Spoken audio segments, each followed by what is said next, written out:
네, YTN 라디오 이재현의 뉴스 정면 승부 2부 시작합니다. 2부에는 정면 인터뷰 순서로 정치 이슈 살펴보는데요. 오늘은 국민의힘의 윤리위 중징계 결정과 관련한 내용 얘기 들어보겠습니다. 이준석 대표에 대해서 당원권 6개월 정지 결정이 내려졌죠. 후폭풍이 상당합니다. 이 대표는 승복하지 않고 맞서겠다는 입장인 반면에 권성동 원내대표는 즉각 권한대행 체제로 당을 꾸려나가겠다라고 밝혔습니다. 자, 이 내용 포함해서 국민의힘이 헌재 청구한 이른바 검수완박 법안의 권한쟁의 심판 청구권 진행 상황에 대해서 살펴보겠습니다. 전주혜 국민의힘 의원 연결되어 있습니다. 전 의원님 안녕하세요. 예, 안녕하십니까. 반갑습니다. 네, 안녕하세요. 자, 이준석 대표 반년 동안 직무 수행이 어려워졌습니다. 현직 당 대표에 대한 초유의 중징계 결정인데요. 자, 징계 수위 전 의원님은 어느 정도 예상하셨습니까? 네, 우선 그 말씀을 드리기 전에 네. 이런 상황에 대해서 굉장히 안타깝고 국민들께 죄송한 말씀을 드립니다. 네. 또 저희가 또 대선 또 지방선거에서 다 승리한 것은 좀 한번 열심히 국민을 위해 일해보라는 그런 기회를 국민들께서 주신 것인데요. 네. 어쨌든지 간에 경위를 떠나서 이렇게 좀 당의 혼란 상황을 보인다는 것이 저희들에게 표를 주신 국민들께 굉장히 죄송한 마음이고 네. 저도 빨리 이 상황을 좀 수습하고 안정적으로 가야 되겠다 이런 생각을 가지고 있습니다. 네. 윤리위에서 내린 당원권 6개월의 이제 정지에 대해서는 사실 제가 윤리위원이 아니기 때문에 관련 자료를 이제 본 상태가 아닙니다. 그래서 네. 그러다 보니까 이게 징계 수위가 높냐 아니냐 이렇게 간단하게 말씀드릴 위치는 아니라고 생각합니다. 예. 다만 이준석 대표가 단순한 이제 당원이 아니라 당 대표이다 보니까 좀 당 대표로서의 좀 품위 손상에 대해서 좀 더 엄격한 잣대가 좀 적용된 거 아닌가 하는 좀 생각이 듭니다. 예. 또 한편으로는 윤리위에서 사실 김철근 실장 같은 경우는 2년의 굉장히 긴 당원권 정지 처분이 내려졌는데요. 예. 또 그것과 좀 비교할 때는 좀 상당히 또 좀 오히려 당 전체에 미칠 영향이랄지 아니면 또 본인의 어떤 행위의 기여도 이런 걸 좀 종합적으로 판단해서 윤리위에서 신중하게 판단한 거 아닌가 이런 생각을 가지고 있습니다. 네. 이준석 대표 같은 경우는 윤리위 회의 전부터 밝혀왔습니다만은 네. 이 윤리위의 결정을 받아들일 뜻이 없다라고 밝히고 있어요. 윤리위원회의 징계 결과에 대해서 네. 징계 처분권이라고 하는 것이 당 대표에게 있다라는 점을 들어서 징계 처분 네. 보류 가능성을 언급을 했는데요.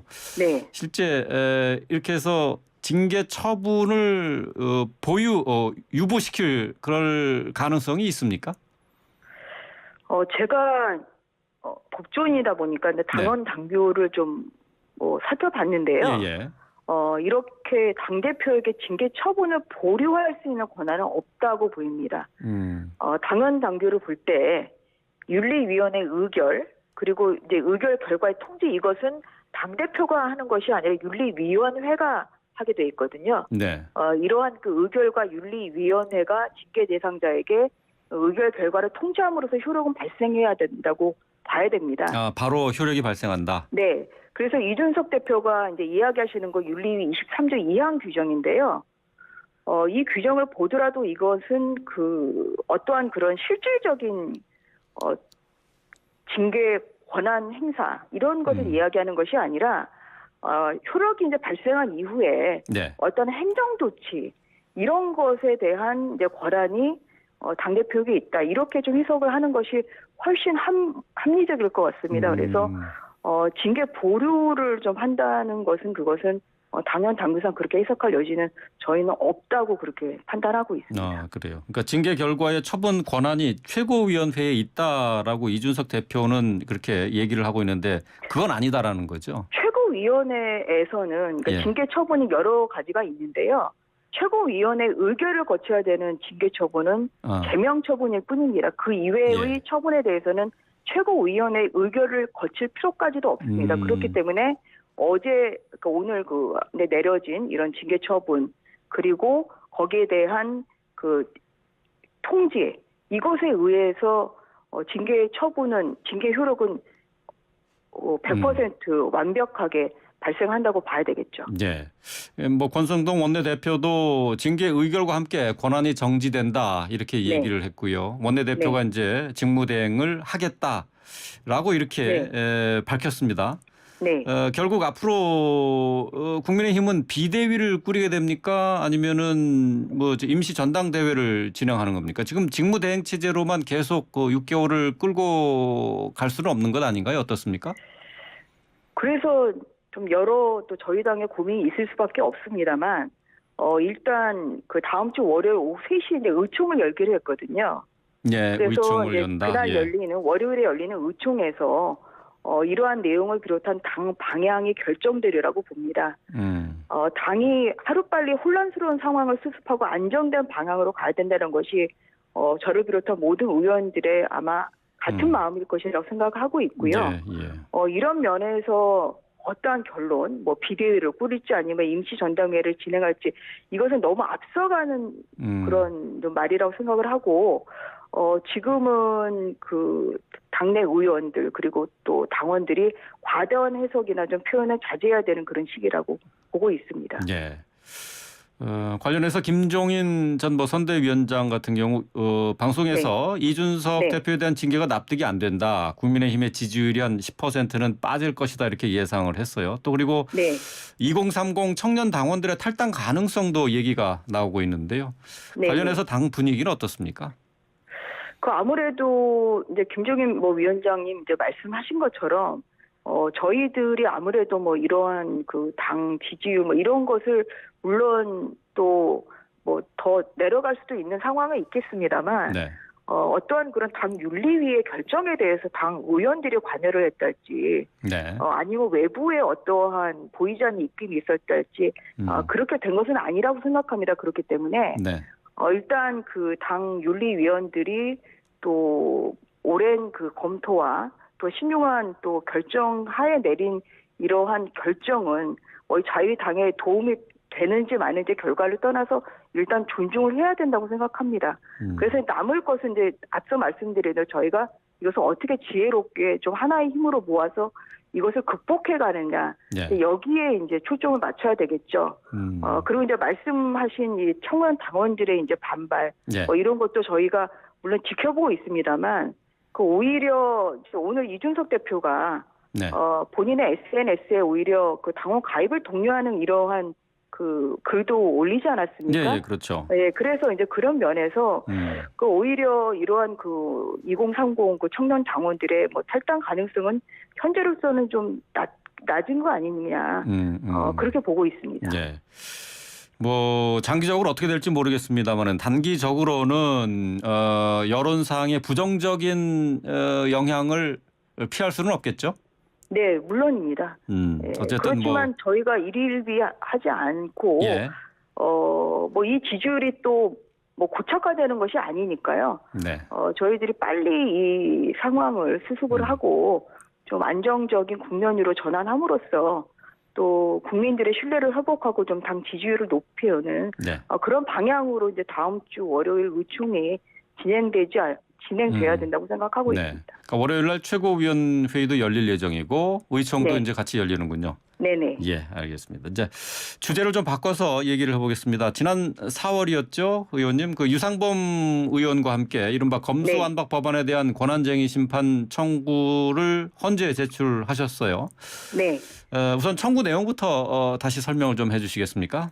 네, 청구 내용은 국회를 이제 통과한 이 검수완박 법안, 검찰청법과 이제 형사소송법 요것이 이제 무효라는 취지입니다. 그래서 무효의 이유는 저희 국회의원들의 심의 표결권을 이제 심각하게 또한 위헌적으로 침해했다 이런 이유입니다. 이 법안의 경위를 진행 경위를 보신 국민들은 너무나 잘 아실 텐데요.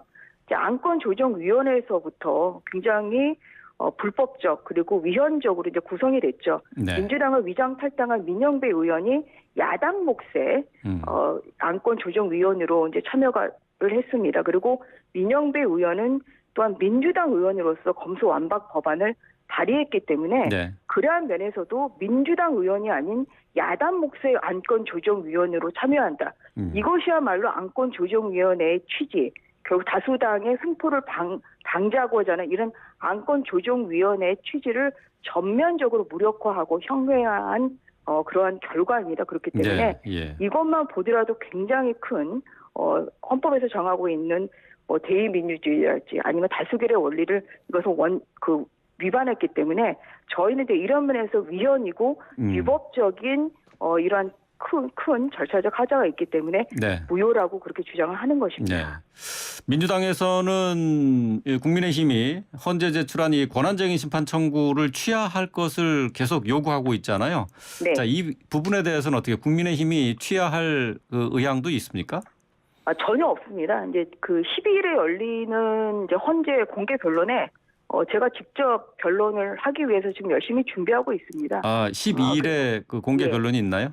네네. 그리고 민주당이 이제 이러한 요구를 하는 것은 보면 결국은 도둑이 재발 저린다고 스스로 돌이켜봐도 무효에 이를 정도의 심각한 위법 행위가 있기 때문에 이렇게 그 국민의힘의 어떤 그런 권한쟁의 심판 청구를 취소하자.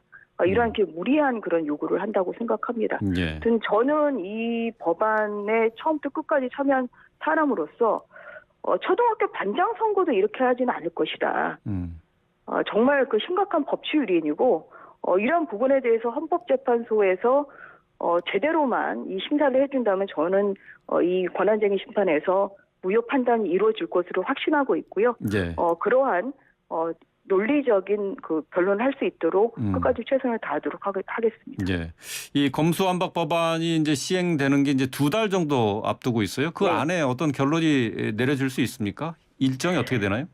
그러니까 저희가 지금 그 권한쟁의 심판을 청구한 것이 올 4월 29일인데요. 한 이제 2달 조금 지나서 이제 공개 변론이 열리는 것이고.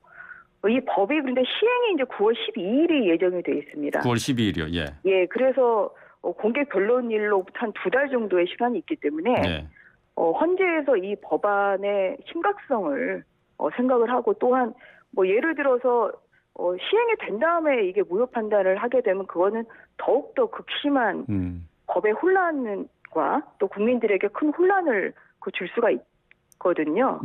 그렇기 때문에 시행일인데 9월 10일 전에 이 법안의 무효 여부에 대한 판단을 해주시는 것이 좋겠다. 그러한 입장을 가지고 있습니다. 국회가 어쨌든 어렵게 문을 열기는 했습니다. 하지만은 이제 사개특위 구성을 놓고 여전히 여야 갈등이 진행되고 있는데요. 사개특위위원장을 민주당 몫으로 해야 한다고 민주당 측에서는 이제 주장하고 있고요. 국민의힘은 지금 의원 수도 동수로 5대5, 그다음에 위원장도 국민의힘으로 가져와야 된다. 이렇게 주장하고 있잖아요. 접점 찾기가 좀 쉽지는 않을 것 같아요. 지금 이제 말씀하신 그 국민의힘의 제시는 이것은 현재는 또 수면 아래로 내려간 걸로 알고 있습니다. 그래서 현재 저희 당의 입장은 사개특위의 출범에 대해서 저희가 협조할 수는 없다. 아예 사개특위 출범을 그런 입장을 저는 알고 있습니다. 왜냐하면은 그 사개특위라는 거 결국은 완전한 이제 검수완박을 하는 검찰의 수사권 남아 있는 수사권마저 지금 다른 기관으로 이제 돌리는 그런 것이기 때문에 저희가 사개특위 그 법안 구성에서부터 저희가 그것은 반대하고 참여하지 않았기 때문에요. 현재 저희가 사개특위 구성에 참여하겠다 치면 그런 의사를 그렇게 외부적으로 그렇게 공표하지는 않는 상태입니다. 그래서 좀 그런 것 때문에 또 그 여야 협상, 그 원 구성과 관련한 협상이 좀 또 지체되는 그런 면이 있거든요. 그렇지만 좀 사개특위는 저희가 현재로서 좀 받아들이기 어려운 입장이라 좀 그런 면에서 어느 당이 해야 된다는 것은 조금 더 시기상조라고 생각합니다. 그래요. 그러니까 당초에 이제 민주당 측에 제시했던 안도 일단 거둬들인 거고 사개특위 출범에 협조할 수 없다라는 게 당론이라는 거죠. 저는 이제 그렇게 이해를 하고 있습니다. 알겠습니다. 오늘 말씀 여기까지 듣겠습니다. 고맙습니다. 네, 감사합니다. 국민의힘 전주혜 의원과 함께했습니다.